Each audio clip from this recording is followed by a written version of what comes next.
This video is made possible with the help of PelicanParts.com, your one-stop shop for all of your DIY projects.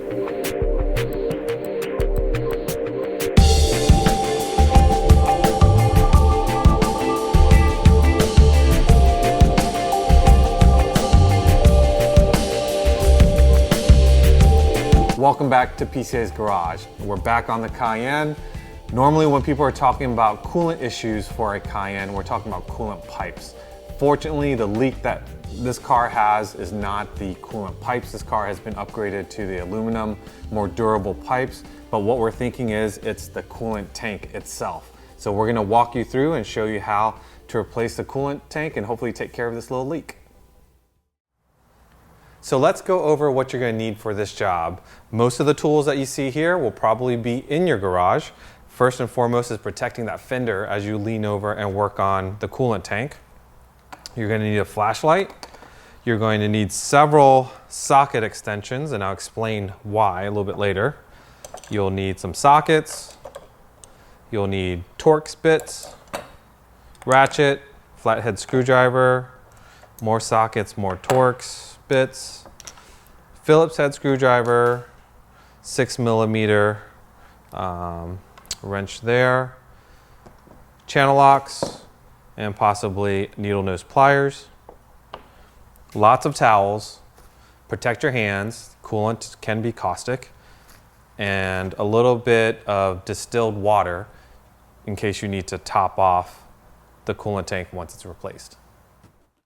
Okay, so here's the game plan for the replacement of this coolant tank here. What we're gonna need to do first and foremost is protect your paint. Have something over top of your fender because you're gonna be leaning over it quite a bit. We're gonna remove this engine cover here. We're going to remove the headlight because there is a bracket that this is secured to that actually has a bolt behind the headlight bucket. And then we're gonna have to remove this engine mount here, a couple of fastening points on the tank itself. It slides out.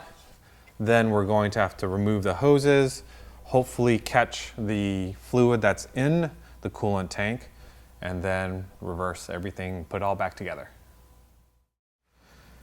Okay, so we'll start by removing the headlight. The headlight release point is actually in here.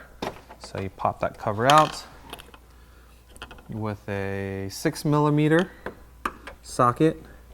There's a pivot point right there. It tells you to go counterclockwise to unlock the headlight. So we go counterclockwise. You heard it pop. So therefore it's released the headlight. And now what you'll want to do is carefully pull it forward.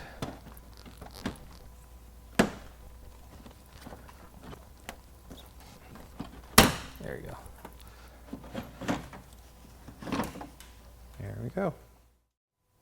Okay, so now with the headlight out, you can see better how this all works. So that 6mm socket came down over top of this point here, and it pivots this mechanism in place, and this is what locks your headlight in. So just thought you might want to see that. So behind the headlight bucket, you will see that bolt right there that is holding on the bracket, or one end of the bracket. So we'll need to remove that in a second.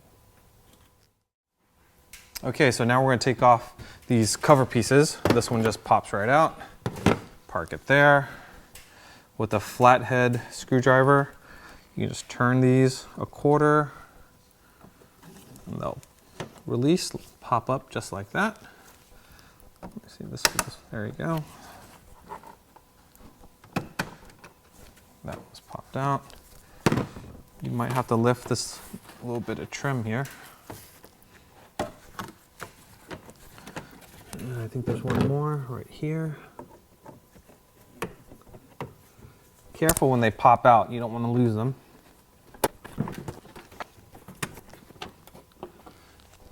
Okay, so you want to remove this bolt here for the windshield reservoir, and it is a Torx T20. That seems to be a good place there.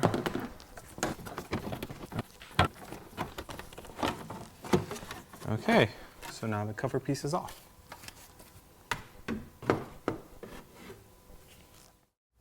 Okay, so the next step is there's three 16mm bolts, one here, one at the bottom, and one there.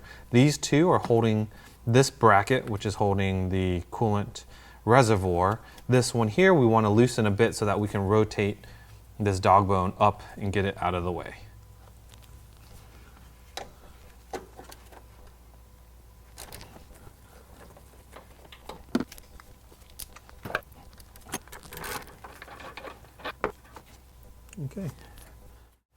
Okay, so you're going to have to put together a couple of extensions, and it's that 16mm bolt in the back that you're trying to get there. All right, shouldn't be on there very tight, so there it goes.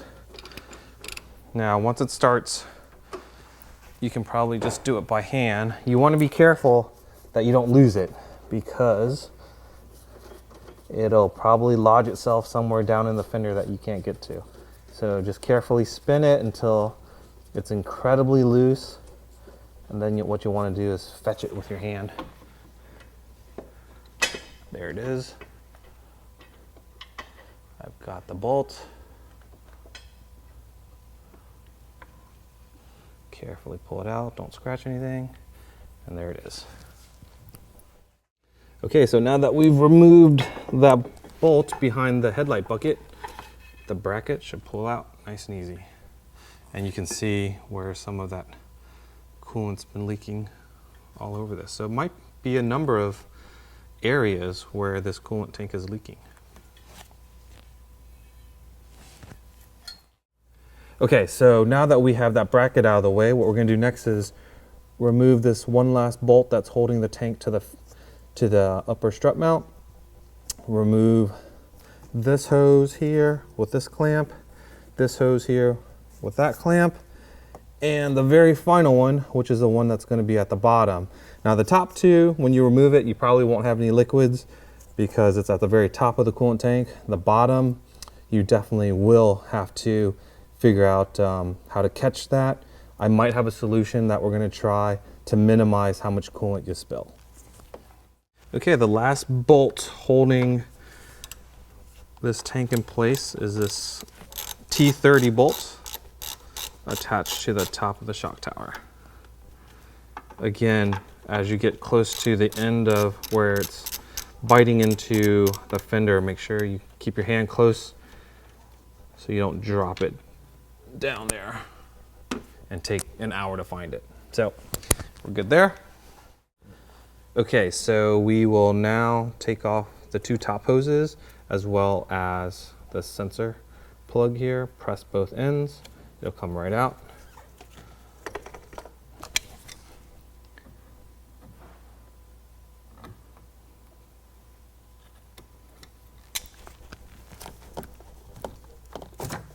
Okay, that's one. Okay, so we've removed this one. We've removed the plug. Now you're going to remove this drain tube here that just pops off of the bottom. Pops right up. And then hopefully we can, because of the way this clip here is kind of rotated, it's hard to get to. So I'm going to see if we can't slide it out and get some better access to it. There it goes. A little bit better access. Let's see if we can get to that clip.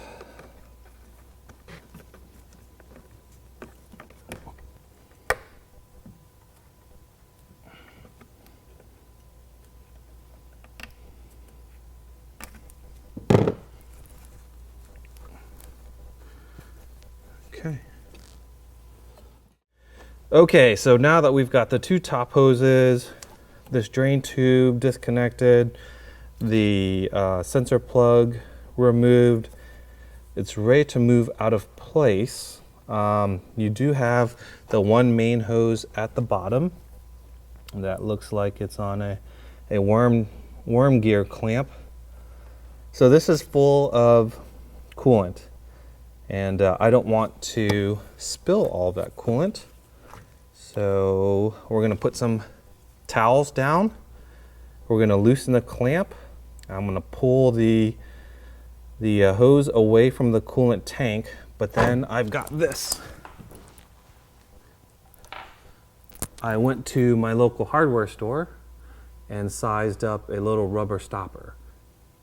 So the goal is I'm going to pull the hose out, plug this stopper in so we don't make too much of a mess, take the coolant tank out, replace everything, and then we can just pull the stopper and reload that same coolant back into the system. The worm gear clamp there is a 7mm, and we're going to go ahead and loosen that up. If I didn't mention it before, you definitely want to work on this project when your car is stone cold. The last thing you want to do is work on a vehicle that has hot coolant under pressure. So again, make sure your car is stone cold.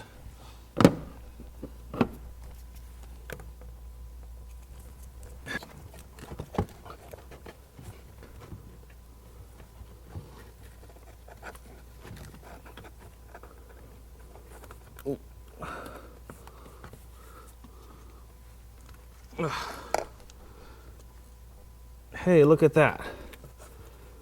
I think our plan worked. Not a whole lot of spillage.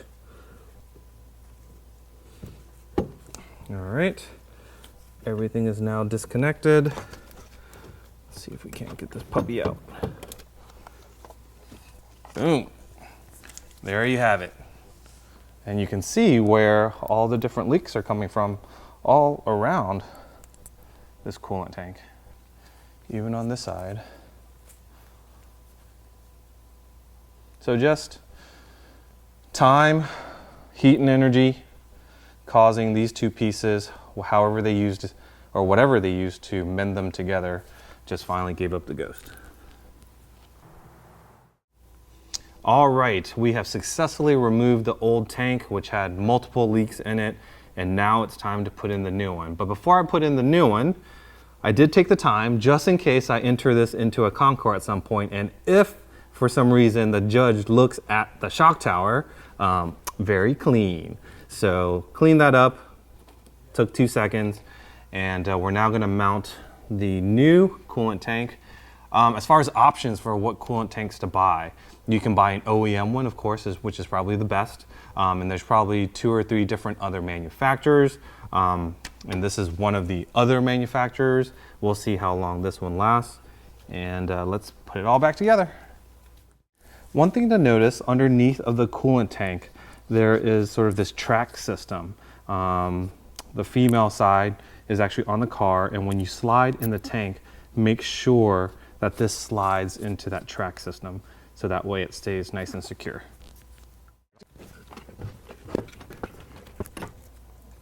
The first step we're going to do is putting back the main hose, since that's at the very bottom. Simply slide it in. Now I'm going to make sure that I'm going to maintain the position of the clamps so that it seals the best it can. And you're gonna have to make sure it gets pushed all the way in.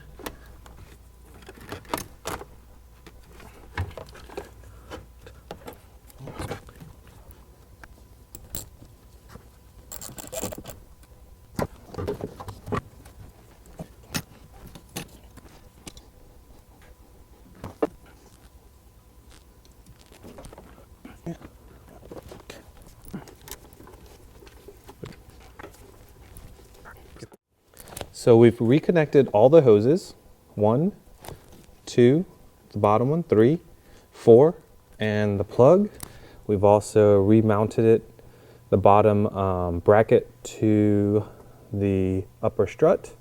And now what we will do is insert the bracket back into place and tighten up the dog bone to it.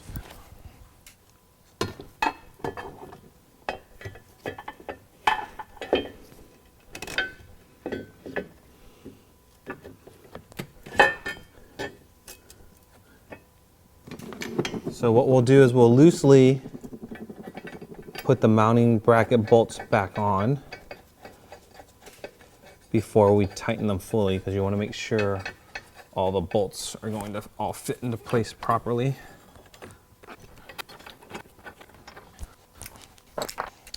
So again, you want to make sure you're careful that you're not going to drop this 16mm in here. So what I first recommend is make sure you line up where that hole should be. In fact, once you find that hole, maybe just tighten these up so that it'll keep the bracket in place. Okay, just tighten it by hand.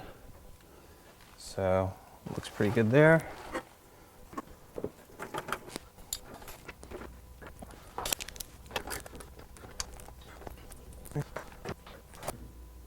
Okay, so if my plan goes accordingly well, I should be able to pull this stopper and just refill my new tank with the old coolant. Make sure you don't drop the stopper.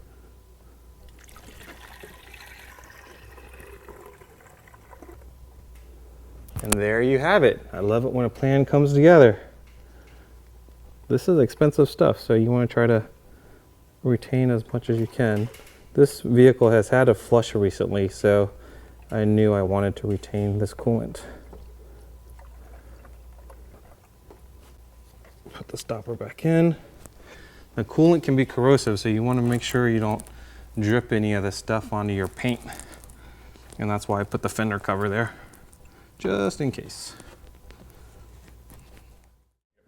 Okay, so we've tightened up all of our 16mm bolts, the 3 here, the one behind the headlight bucket, reattached all of the hoses, clamps, make sure they're all in place, plugged in our sensor plug there, making sure all the clearances are good. We've refilled the coolant tank. We saved the coolant that was in the other tank, topped it off with some fresh coolant. If you don't have a good working coolant tank cap, you'll want to get one of those as well, because the new coolant tanks don't come with that. So let's put everything back together.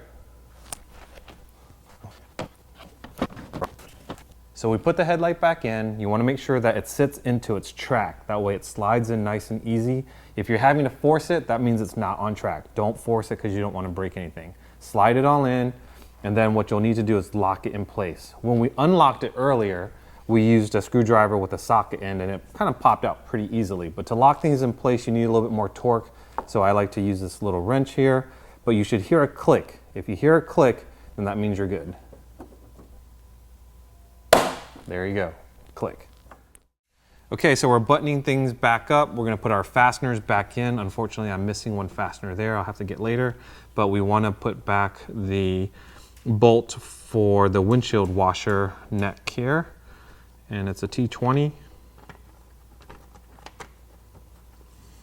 Start it by hand. Try not to lose it, because if you lose it, it goes down into that fender, then you'll spend the next hour fishing for it.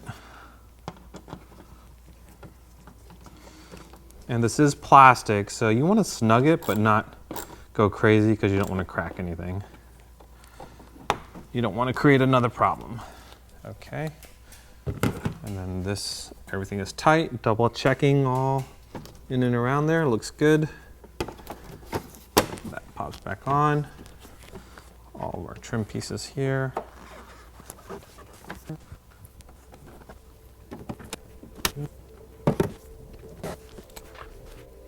And there you have it, a coolant tank swap. Fairly easy with just hand tools. You want to refer to a proper manual on how to do this. This is just a way for you to visually see how it's done. You want to make sure you have the proper torque values for all the bolts and such, and using proper coolant. And yeah, hope you enjoyed it. And if there's anything else that you'd like to see, let us know.